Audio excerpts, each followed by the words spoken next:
Hey, I'm Sri Lakshmi. This is class 39 of Kerala PSC HSA English. So, today let's discuss on the essay The Functions of a Teacher by Bertrand Russell.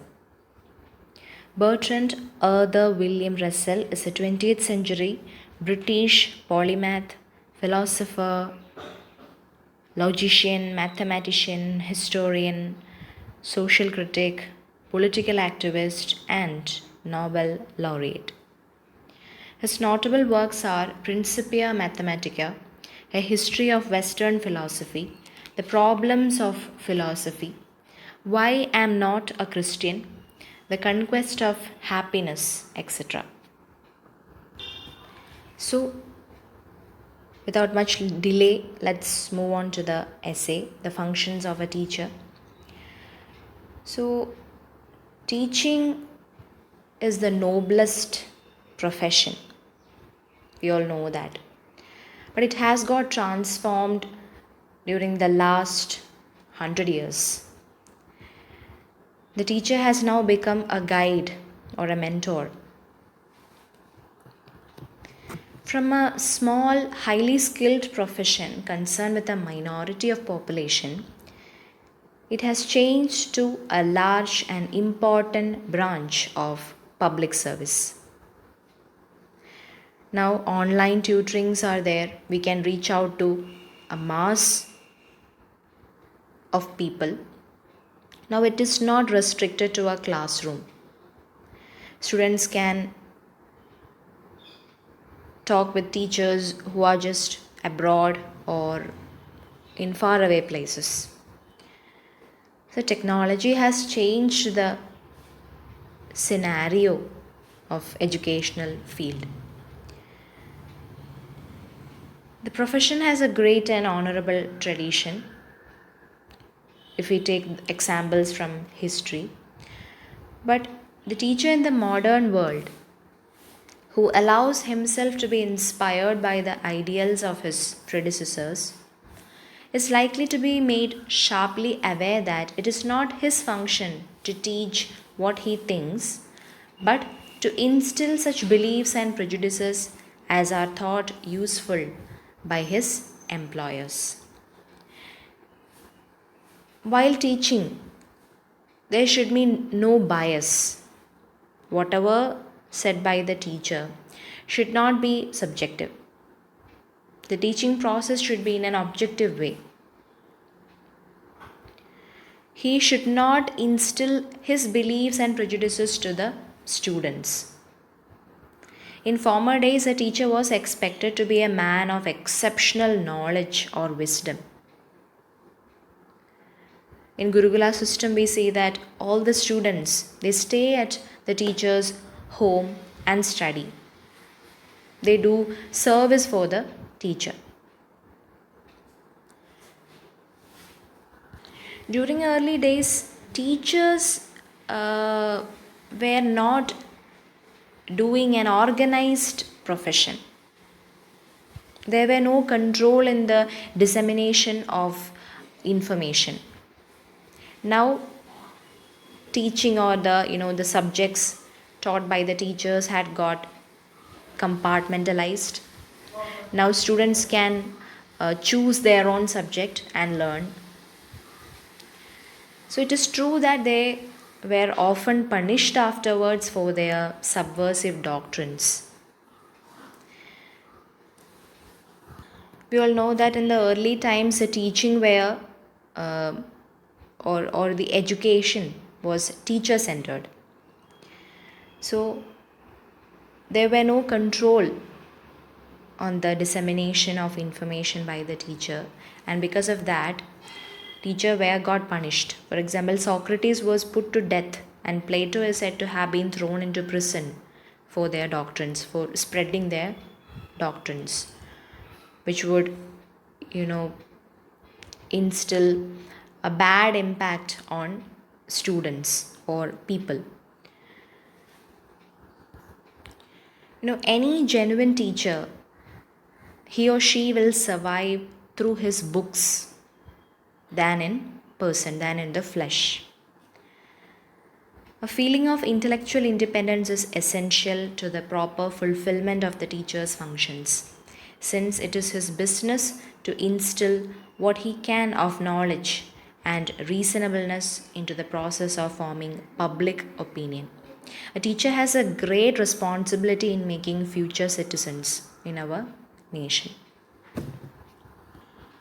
Now, it is a very pity thing that our educational field or scenario has changed to somewhat like a business market. Anyways, coming back to the essay. In antiquity, he performed this function unhampered, except by occasional spasmodic and ineffective interventions of tyrants or mobs. So, in early times, there were not much hindrances for these teachers uh, to do this, teaching learning process, except there were some interventions from the society, from the side of tyrants or mobs. And we all know that during the Middle Ages, the church was a basic institution in the society. Everything was under the control of church. And during the Renaissance period, teacher got very much freedom in their teaching learning process. But there were cases in like Galileo and Giordano Bruno. They got punished for whatever things they have done for their work. So institutions such as universities largely remained in the grip of the dogmatist, with the result that most of the best intellectual work was done by independent men of learning. So that much freedom was there. In England, especially until near the end of the 19th century, hardly any men of first rate eminence except Newton were connected with universities. So the society always needed very eminent and resourceful person, especially in universities. And at the same time, the social system did not interfere much in their activities or in the usefulness of a teacher. So, in our more highly organized world, we all know that education is provided by the state, but there are also classes based on religion. So, the teacher has thus become, in a vast majority of cases, a civil servant obliged to carry out the behest of men who have not this learning, who have no experience of dealing with the young, and whose only attitude towards education is that of the propagandist. Religious classes, they spread messages concerning their religion. So, a teacher has different roles, even as a civil servant, to provide knowledge, to show what society is, what world is, and also to spread messages, anything and everything related to human. So it is not very easy to see how in these circumstances teachers can perform the functions for which they are specially fitted. So teacher has a great responsibility or duty in their hands. So state education is necessary, but it also involves some dangers that are to be kept in mind. When the state provides education, of course, there will be messages concerning the politics that will affect our nation.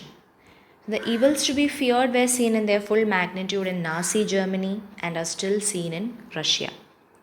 So, where these evils prevail, no man can teach unless he subscribes to a dogmatic creed which few people of free intelligence are likely to accept sincerely. When evil things prevail in our society, it is very difficult for any man, especially a teacher, to spread good messages to people. And it is also difficult from the part of the people to accept it sincerely, for which they should have some intelligence. Because whatever things happening in our society will influence or affect us. Not only must he subscribe to a creed, but he must condone abominations and carefully abstain from speaking his mind on current events. A teacher should be very much careful not to become biased or subjective in case of education. So, as long as he is teaching only the alphabet and the multiplication table, so as to which no controversies arise, official dogmas do not necessarily wrap his instruction. But even while he's teaching these elements, he is expected in totalitarian countries not to employ the methods which he thinks most likely to achieve the scholastic result, but to instill fear, subservience, and blind obedience by demanding unquestioned submission to his authority. So, a teacher is supposed to teach some topics that's been given to him,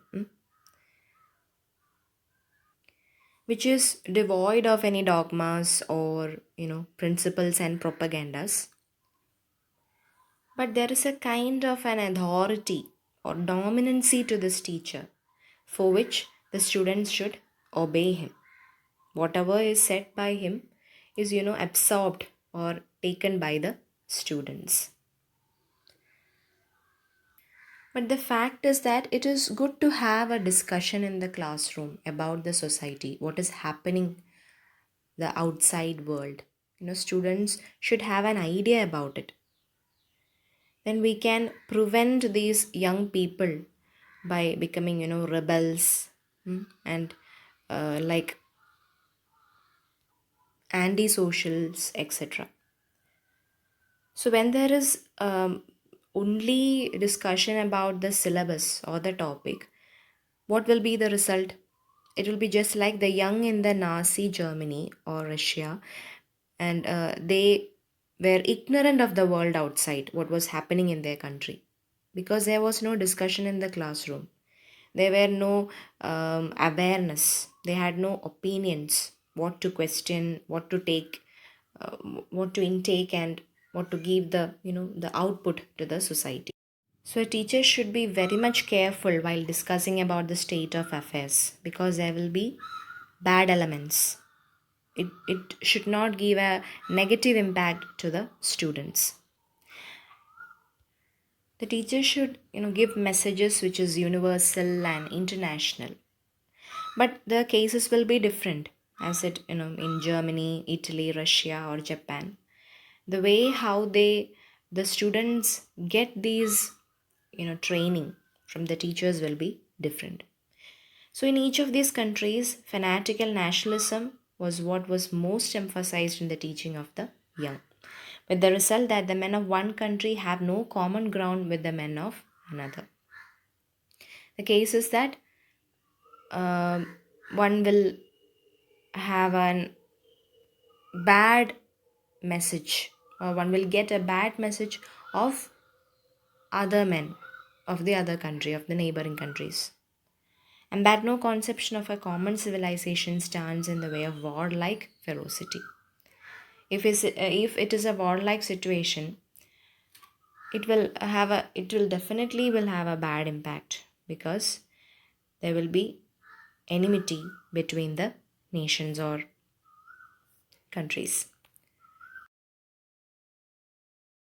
Module 7, Basic Grammar. Clauses. A clause is a part of a sentence with its own subject and predicate. Clause contains a finite verb. For example, he said that he was hungry. She wishes to meet you.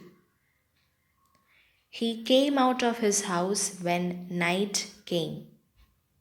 I went to market and bought some oranges. In these sentences, you can see the subject he, she, and I, and the rest of the sentence is the predicate, which contains the finite verb. And coming to types of clauses, first type of clause is a main clause. It is also known as principal clause. A clause that can stand by itself as a complete sentence is called a principal clause or main clause. For example, I returned the textbook. She was tired. Next is a subordinate clause. A subordinate clause that cannot stand by itself but is dependent on some other clause is called a subordinate clause. For example, he was tired when he arrived. I returned the book she had given me. Here, when he arrived and she had given me are the subordinate clauses. And there are three kinds of subordinate clauses: noun clause, adjective clause, and adverb clause. So, these subordinate clauses will be discussed in the next class. So, that's all for today. Thank you.